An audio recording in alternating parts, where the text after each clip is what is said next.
talking about Daphne with y'all before, and I expressed that maybe the reason why Curtis had a problem was because he didn't realize she was a Diddy doo-wop bop before him. Yep, you said that. And maybe she might have brought some things to him. When the courtroom doors finally swung open and the jury read out a shocking not guilty verdict, the air should have lifted. It should have felt like relief, like the end of a nightmare. But for Jaguar Wright, and for the few who have seen beyond the masks in this industry, it felt like another layer of rot had just been painted over the truth. People it was put on that put them down and put them out. Exactly. They didn't care. Yeah, see, I'm more interested in that. I'm more interested in all of the people that were throwing up sixes, all of the people that were having their little Illuminati symbols on. There was a lot of that going on at that courthouse. Matter of fact, I saw that guy that they sent to accost me when I refused to talk to TMZ. The way my security detail had to literally spin that around because he refused to leave me alone. Like they were staging that at the courthouse just so that they could make the spectacle that we saw happen. Do you agree with the family, Diddy's family, going there each time to just be part of that conversation? What I was mean, being that's what said from Illuminati do. Ain't Mm. that what Rihanna did for ASAP Rocky when Tokapina got him off on a case that he surely should have went to jail for? Mm. But then her daddy died and don't nobody actually know why. So Hey, hey, I mean, one nigga to save another. I don't know. hey. I'll tell you what I do know. He ain't had no problem with dropping her off and letting her go up there to New York so she could be threatened to be thrown out of a window or collect a check. That I do know. God, God rest his soul. I mean, they seem to be handling it real well. He died and they're off in Paris having a ball. Mm. That's funny. As we speak, I have more people coming through on my channel talking about how they got kicked out of my channel, how they're being thrown out of my channel left and right. Wonder why. Mm. Mm. Interesting. Mhm. Let me ask you, how quickly that verdict came in. Did it go quicker than you expected, or did you expect them to No, take because they longer? were deliberating before they went in to deliberate. You heard what this guy is, this alternate, this Mr. Yeah. Bean, Dr. Ozish looking guy. Mm. He does. He looks like Dr. Oz's son. You know, it's just so odd because he was an alternate juror. I don't even believe he was in the room, but yet he said that they were talking about it before deliberations, and all of the jurors were given specific instructions not to be talking about any of this. But then again, when you refuse to sequester the jury and you have a bunch of, weirdo YouTubers that are sleeping on street corners, hoping that people will send them donations so they can go and stay at a hostel because they couldn't afford $750 a night. They definitely couldn't afford the suite that I stayed in while I was there. That was $1,500 a night. Um, I just find it interesting that nobody thought that all of those little weirdo YouTubers weren't getting on trains and following some of those jurors home, allegedly. Yeah. I got 3 names. I wonder when I'm going to tell people and who I'm going to tell. Ooh. Mm. Ooh. You could tell us, Jack. Oh, no, I wouldn't dare do that. And she wasn't about to stay silent. Not now. Not after everything. Not after seeing how far the machine would go to protect one of its most powerful players. Because what came next wasn't celebration. It was rage. It was raw, unfiltered truth from a woman who's been in the room, who's heard the whispers, who's seen the shadows moving just behind the curtain. Jaguar Wright didn't wait for the cameras to settle or the industry to catch its breath. She stepped forward with a fire that couldn't be ignored. And when she opened her mouth, The stories poured out like gasoline. The verdict had stunned everyone. Despite a mountain of allegations, years of rumors, whispered warnings, and silent victims, the courtroom gave Diddy a pass. And while his legal team celebrated in hushed tones and fans debated in confusion online, Jaguar came forward to remind the world that a courtroom win doesn't mean innocence. Not in an industry where power buys silence, and silence buries truth. She didn't mince words. She didn't speak in riddles or innuendos. She dropped names. She connected dots. She told the kind of stories that make people shift in their seats and rethink everything they thought they knew. And what she revealed didn't just cast a shadow over Diddy's career. That to your channel. You know, the one thing I don't want to do is piss the feds off so much that they feel as though they need to come and talk to me and tell me that I'm not allowed to be online no more. We gonna play fair. Let's play fair. And I know you spoke on Pierce Morgan. You know, and we got to go back to it. Vlad was on Pierce Morgan with Tony Busby, and they You were know who speaking. else was recently on Pierce Morgan too? Ariel Mitchell. Come on. Come on. You still platforming her, huh? Pierce, you want to sit up there and you want to go back and forth with her about Diddy, but you don't want to ask her about why she put me in a lawsuit, named me as a Diddy employee of the criminal enterprise that now people are saying doesn't exist, and you had me doing all kinds of crazy things that it was earlier reported that Christina Corum did when I was in jail in Chicago. I'm just trying to figure out, you want to press people, you want to press Superhead. I tell you one thing that I do know, Corinne Stephens knows how to get paid. God bless her. Or should I say Elizabeth Olsen? I mean, that's what she prefers to be called now. Bet you she'll have just as nice a car as Gina Hunt real soon if she don't have it already. But you know, I just find it interesting that you want to run down on Ariel Mitchell Kid about how fallible she is and everything. Why didn't you? I'm sorry, not Kid, because she dropped the Kid. You don't want to ask her about why she put my name in a lawsuit with a, a a real Diddy victim that you're representing, that you've done nothing with that case for. She wasn't on that stand. She wasn't on that stand, but you made sure she was in that documentary. But she wasn't on that stand. But you wanted to take Diddy down. But you got a real victim who was essayed with a remote control, and you were so pissed off that I made you look like an idiot, and that I took down your whole team, your whole team of your band of merry weirdo client, Courtney Burgess. That idiot actually sat there on Sean Atwood's platform and had the audacity to say that he saw me in the Diddy tapes that he had essaying my deceased son. Where's the tapes? Because she surely got on News Nation and said, before she got on Piers Morgan, pretending to be an ally, hoping that I would want to retain her so you could do a bang up job on my life. It cast a shadow over an entire generation of hip-hop, over the very structure of the industry that protected him.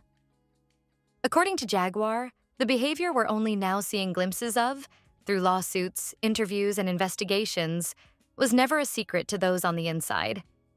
These weren't isolated incidents. These were rituals. This was culture. Protected by wealth, guarded by lawyers, and enabled by fear. And Diddy? He wasn't just a participant. He was a ringleader. Jaguar spoke of parties that turned into nightmares, of young artists lured in with promises of fame, only to find themselves trapped in situations they couldn't escape, of producers, managers, label execs, all complicit, all silent. And the worst part? She claimed the silence wasn't out of ignorance. It was survival. In her words, if you ever tried to speak out, your career was done before it started. She described the kind of power Diddy wielded. Not just industry power, but personal power, psychological control, emotional warfare. She spoke of artists who came in bright-eyed and eager, who left broken and confused. She described a system that feeds on innocence and spits out compliance. And through it all, she made one thing clear. This wasn't just about one man. It was about a machine that has always existed behind the music. But Diddy was the face of it, the poster child, the proof that if you play the game right, if you learn the rules and use them to your advantage, you can do anything and still. I'm sorry, somebody that you've been jailing with for quite some time that you was all right, and then out of nowhere, all of a sudden, he was looking at your girl, or he was talking to your girl, and you got to poke him up 14 times on the first day of Diddy's trial. How did you feel about the Punisher testimony? I feel sorry for him that he decided to play the role of idiot and run around talking about erectile dysfunction and breaking down and not being able to perform. I feel sorry for him. You know who I feel more sorry for, though? Pierce Morgan and Vladimir Lyuski. Vladimir, I've never been a DJ ever in my life, but it makes people feel more comfortable with talking about me when I'm lining them up for cases, allegedly. That, you know, those pasty pimps. And why do you feel so sorry for them? Because that's what y'all call journalism. Talking to a bunch of dick slinging weirdos. That's journalism. So they could sit there and call a woman a whore who was beaten repeatedly. I wish people would stop sitting there acting like that tape was the only time he put his hands on her. Right. There are other witnesses that gave testimony that they seen him beat her. It was put in Cassie's lawsuit that Usher was present watching Diddy. But see, I guess people, they not paying attention to what's going on, see. See, they needed to cut everybody else out to make sure that nobody got forced to testify because, you know, RICO hurts. See, everybody's afraid of the word RICO. Don't nobody want to get caught up in it. You want to know why there was no testimony for him when it came time? Walk free.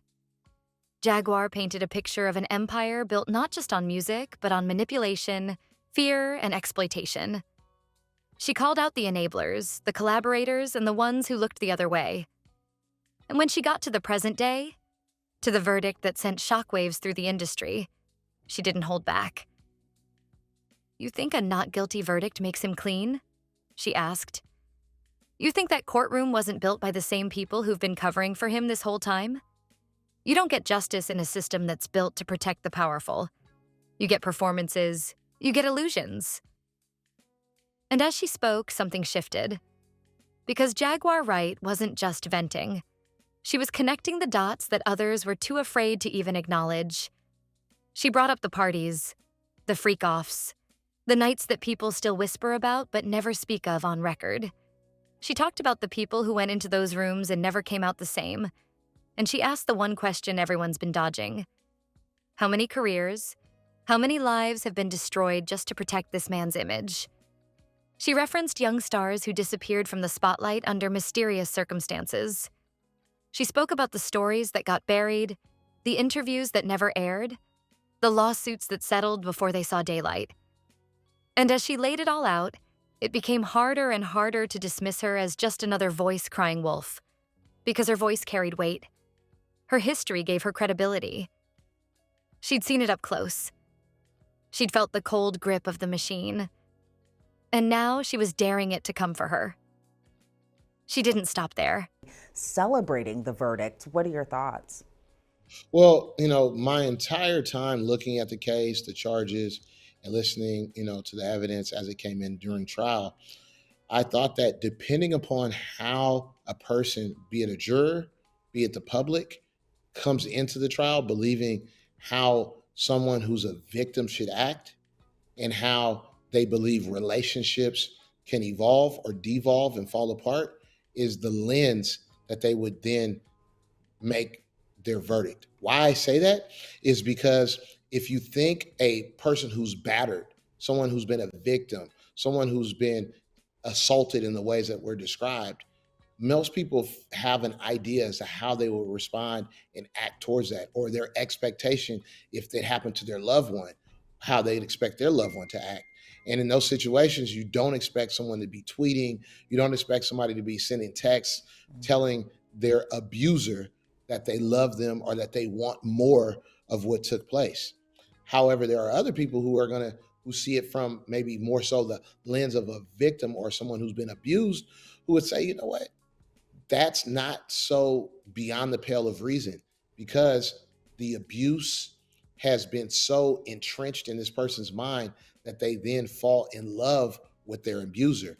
And so that's not something that they would, look askance upon or look down upon. So, one of the things about being in trial that I always remind my clients, is that despite all the rules that the judge gives people, no one leaves their life experience or their opinions at the courthouse door.